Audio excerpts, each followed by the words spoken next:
Hi, Savvy family. I'm Andrea Donsky, founder of naturallysavvy.com, and today we are having another chat.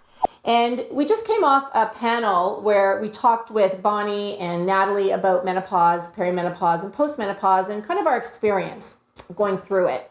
And Marci was on the panel, and Marci had, let's call it an aversion, to entering menopause. And I wanted to continue the conversation because I think it's a really important one to have. And there's a couple of reasons, as we were chit-chatting after, that Marci kind of came to the realization of is maybe it could be because of this. So Marci, why don't you, tell your story really quickly, and then let's jump into it and talk about why you think that is. Well, for me, for my story, I battled body image and eating disorder issues from the time I was 17 years old. Mm-hmm. And it took me until my mid-30s to feel comfortable with myself and to stop being controlling over worrying about everything I was feeling and how I looked and what I had to eat and what I had to drink.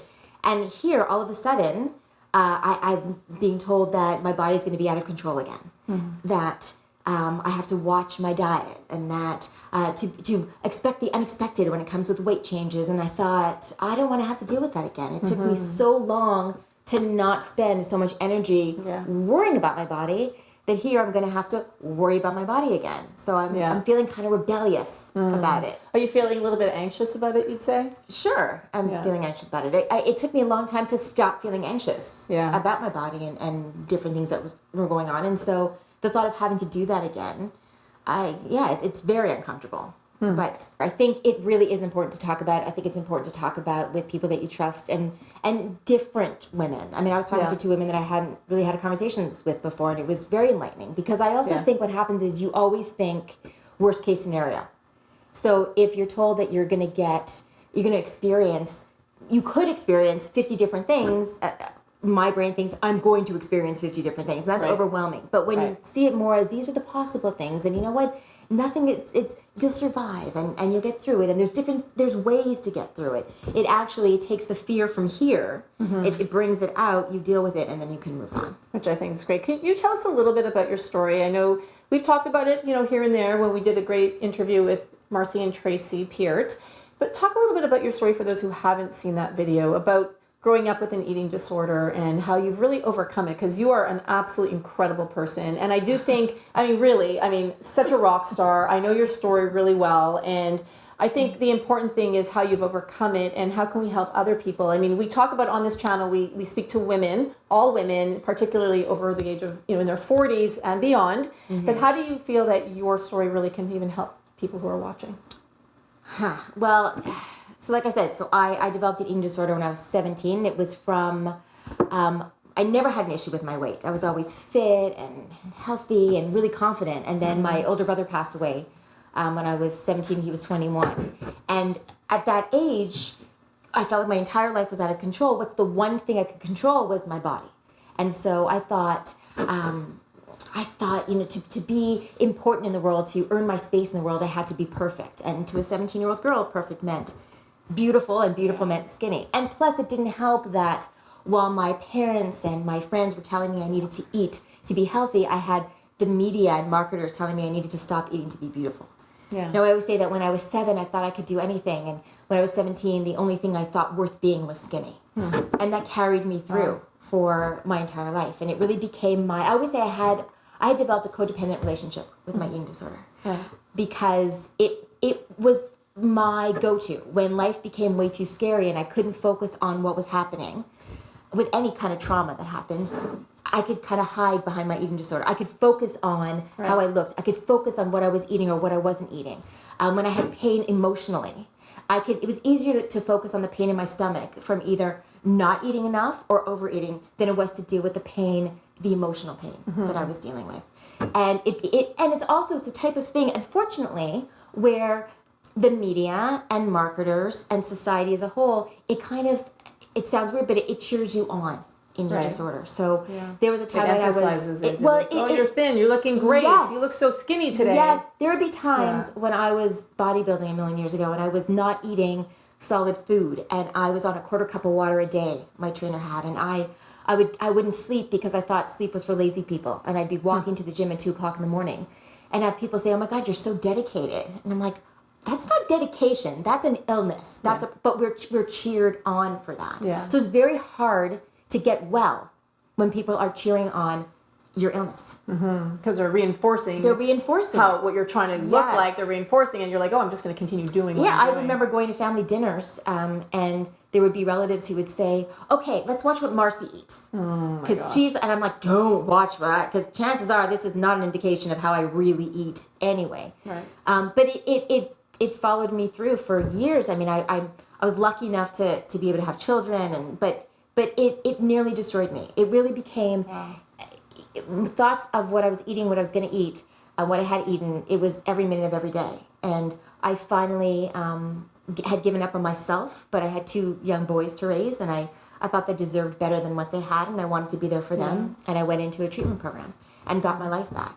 But it's still challenging, and this is the thing. It was great in my 30s, but then when you get into your 40s and you have to deal with changes in your body again, it could be terrifying again and challenging. And we were saying, when I'm now 49 and when I turned 47, actually even before that, I'd say from like 45 on, for me, when I started perimenopause, I would gain 10 pounds and I would lose 10 pounds. And I would gain 10 pounds and I would lose 10 pounds. And I hear it from a lot of women who are in their 40s that weight gain is one of the first things there's a lot of things that they're experiencing, but weight gain is one of those things. And for me in particular, it can be difficult. So, I'm going to throw that back at you. And now you're saying, kind of experiencing something similar. So what advice would you have for people? Well, it is challenging. I am dealing with that too. Yeah. And I have to also let go.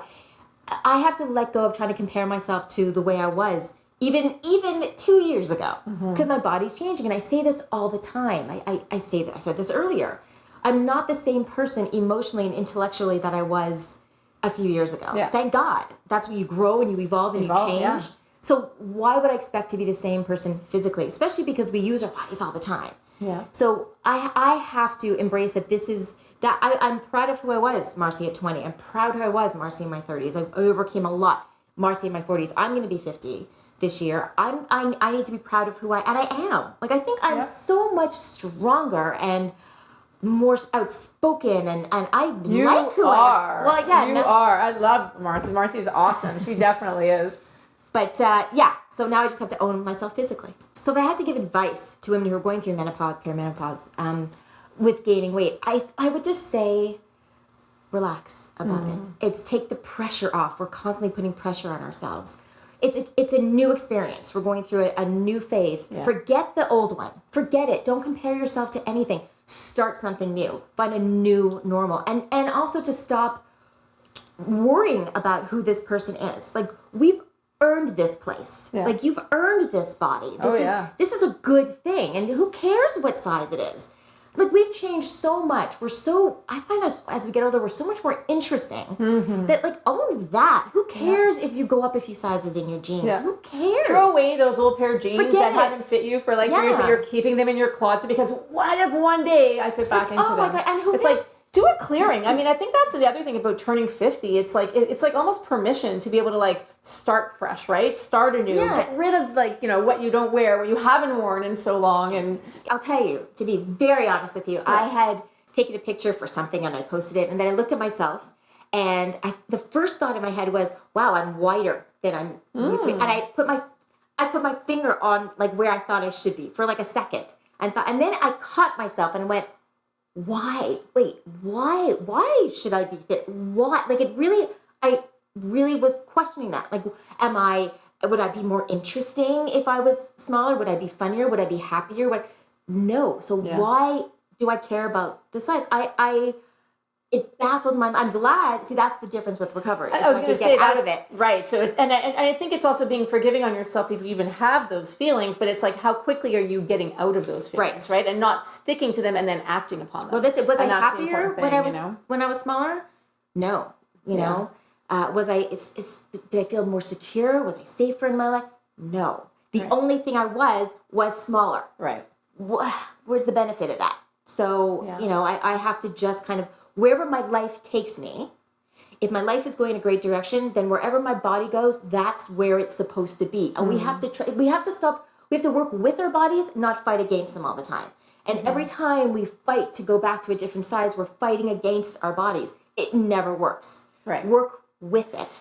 I was listening to something this morning and they were saying, everything starts with self-love and loving ourselves. And that's a hard concept for some people. And if you agree, I'd love to hear your thoughts in the comments below, basically anything that we're talking about, or if you have other thoughts and, things that you would like us to talk about, please leave them in the comments. But I was listening to this person talk and they were saying it all starts with self-love. And then you're kind of like, what is self-love? Because that's a hard one, right? Like, is it self-love still when you're looking at a picture and you're like, ooh, I should be this, but you love yourself in so many other ways. So what is that definition of self-love, and how can we help women, especially when they get into perimenopause and menopause and all these changes are happening in their body? You've got to kind of like really understand what that self-love means and being gentle with ourselves. And I think that's so important. That's what it is. I think, because I think it would mean different things to different people. Yeah. I think the problem with women, not problem with women, but I think the problem that women have faced and been dealt with is that oftentimes we still feel guilty if we put ourselves first with anything. Well, raising families, everyone else comes before us, right? So I think anytime, and it's also just a thing in society. It's she's got attitude if she walks around like she owns the place. No, you know what? We should walk around like we own the place. All of us own this. I own my space. Yes. And I think that there's power in owning your space. Sheryl Sandberg, right? Yeah. It's all about leaning in, which I love. But it's what you said to me. Yeah. The idea of self-love is really about patience. It really, just be kind to yourself. 100%. I could not agree more.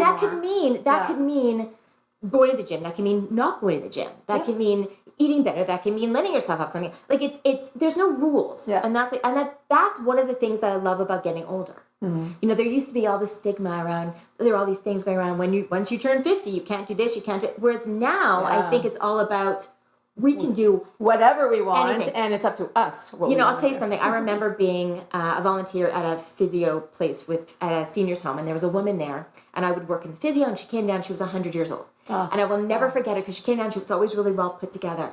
And they say, Mrs. Jones, it's time to do your exercises. And she'd say, I don't want to. And they'd say, you have to. She goes, I'm 100. I don't have to. And they're like, no, you really, she's like, I'm 100. I don't have to do anything. And I thought, I want to be her. Like, that's amazing. That's awesome. Because that's what it is. Yeah. It's I don't have to do any, if it doesn't make you feel good. Yeah. Just to conform, because societal pressure says that we have to do it. We don't have to. And are all the people who are doing whatever it is happy? Yeah. Probably not. Well, so you have to find your own path. Yeah, no, I absolutely agree.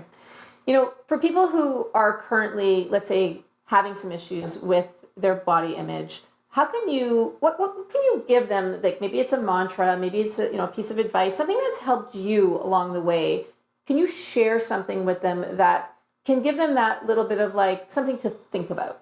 Something to be like, okay, so here I am struggling with this right now. How can I pull myself out of it? Because I was, you and I have had the conversation that, it took you several times to pull yourself out of it. And it's going back and forth. And again, being gentle with ourselves, because we might have that teeter-totter, and that's okay too. So is there anything that you can give them to give them a little bit of hope, or to give them a little bit of that spark of like, okay, like it's going to get better? Well, it is going to get better. It does get better. I think it's the freedom that, first of all, what to look forward to is a freedom. There's a freedom. I used to think that getting recovery meant that I was going to wake up every day and think I look amazing. That's not how it works. The difference is the freedom that I can go, I don't, maybe today I don't look amazing. Sometimes I do. I think I look amazing.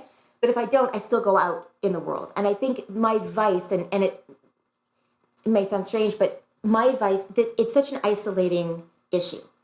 Eating disorders, body image issues, it's very, very isolating, because if you don't feel, how many parties and social events and work things I missed because I didn't feel I looked good enough? Wow. It's incredibly isolating. So true. Incredibly isolating. Yeah. You don't leave your room, never mind your house. I started again when I was 17. I don't know the opportunities. I can't even imagine the opportunities and the people I missed out on. My thing is always connect.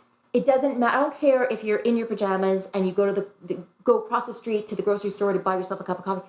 Connect with someone else. The minute that you're getting out of your head and out of your little space and you connect, because oftentimes somebody else, and I've had this, that one of the days I was going through something really terrible, and I snapped myself out of it, and the whole time my whole life changed was I was in a binge phase, and I was at the grocery store and I was crying, and I just felt like such a failure. And the woman at the cash out, she said she was tired, and I said, I'm tired, and she's like, you're always so full of energy, and you look great, and I felt like she was talking about somebody completely different. Like how she saw me. So your persona that you were giving off was completely different but from it was how you real. were feeling inside. I wasn't faking it. She just saw something in me that I didn't, and I walked away from there and I thought, I guess I'm not this horrible beast of a person that I think I am. Like it was this amazing thing, and I realized, okay, there's a spark there that I thought was gone that's still there, and I started to fan the flames of that, and I think it's so important to connect, even if call a friend,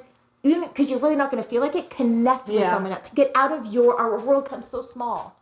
I definitely agree. And, it's interesting that you say that, because I was just having a conversation with a friend of mine the other day, and we were talking about, we see ourselves sometimes so differently than other people see us, and like what you're saying. And we wanted to come up with this thing. We're like, okay, if you're having a down day, and even if you're not, do it when you're not having a down day, because then when you do have a down day, you can kind of go back and ask them to, name 10 things about you that are awesome, that they love about you, because we're so tied, like we're so close to ourselves that sometimes we don't see the things that everybody else sees. So 10 things, write them down on a piece of paper, and then literally like stick them on your fridge or a bulletin board or anywhere in your phone, so that when you are feeling a little bit down one day, that you can go back and be like, right, okay, she thinks I'm awesome because, and ask them to get specific, because for me, it's about the specifics, not that like, oh, you're such a nice person. What did I do to make you feel that I'm that I'm a nice person? And that's what I think is that's so important, that it reminds us that like, yeah, I'm pretty kick butt, like That's right. I've accomplished a lot, like even from an accomplishment standpoint, like, and I get caught up in this sometimes. It's like, oh, I haven't done enough. I want to do more. Right. And then it's like, well, wait a second. I should write down everything that I've accomplished and be like, man, I've actually done a lot more, because in our minds, we don't see that. So I think it's an important thing to think about. It's also so amazing that we put so much, I put so much, it didn't matter what I accomplished. accomplished, I put so much on this. So when if you're telling me that you think I'm an amazing person and I'm so helpful, that reminds me that it doesn't matter how my hair looked today. It doesn't matter if my jeans were tight, because I'm still helping and I'm still a good person, and there's a lot of power in that. I want to go back to something you said before. You're like, I wouldn't go to parties because I didn't feel great in certain things that I was wearing. And I think that's an important point to make, especially, I know myself, there have been times when I was like, oh my, everything's so tight on me, I don't feel good. And then I'm thinking, well, I think I just need to buy bigger jeans. Right. And I had to do that the other day. Right? I did. And I said, I've gained some weight, I got to get a bigger, and it's not a negative thing. No. It's just a factual thing. Factual, it's reality. I think what's negative is that we're still trying to fit into those old jeans. You say, I'm embarrassed because that's a problem. But no, like the fact is, I needed bigger jeans. Okay. And they're really comfortable. So that was it. Marci, is there anything you'd like to share, before we wrap up, about body image, and anything that you'd love to leave those who are watching our video? Well, I would say this. We have spent years, men and women, being inundated with messages from society and the media and marketers telling us we're not good enough. Yeah. When is the time for us to own our size, our age, our attitude, now is the time. Now, don't wait. Now is the time to own it. Own who you are, work it, and there's freedom. It's liberating. Do it now. Don't wait. Do it now. I love it, and that's a great way to end it. Oh, hashtag own your age. Own your age. Own your age, own your body, own everything about you, because self-love is very important. Yeah. I love it. All right, well, thank you, Marci. Thanks for having me. For the chat today, and thank you all for watching, and please subscribe to our channel and hit that notification bell, because we want to make sure that you are notified every single time that we post a video, because we are going to be doing this all the time. Be well.